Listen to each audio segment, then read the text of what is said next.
Basically, this new bill effectively criminalises any form of protest that causes serious annoyance or even a risk of serious annoyance.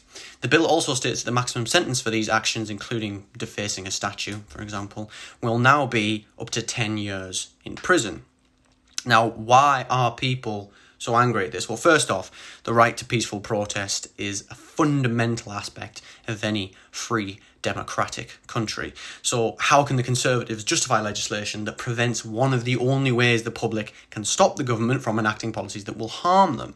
Secondly, after the brutal murder of Sarah Everard and a wider conversation in public discourse about violence against women, there are no new provisions in the bill to try and stop this or address these many, many injustices. Not even basic new laws to implement tougher sentences for rape. In fact, it's now possible for a rapist to get just 5 years in prison, while someone who's defaced a statue could receive 10 years in prison, which is just unfathomably stupid. What on earth does that say about our country's priorities? We care more about the so-called emotional value, as the government put it, of these statues than we do about human beings who are victims of some of the most heinous and despicable crimes imaginable.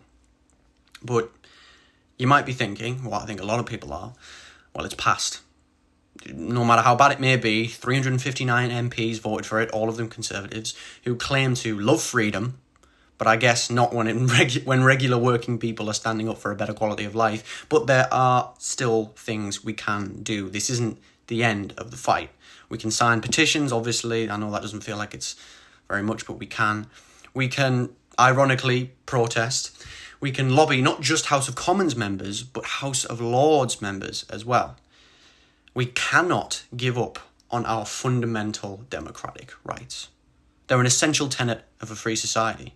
And this bill does nothing to address the many deep-rooted issues in our criminal justice system. All it does is make Britain more and more like a police state.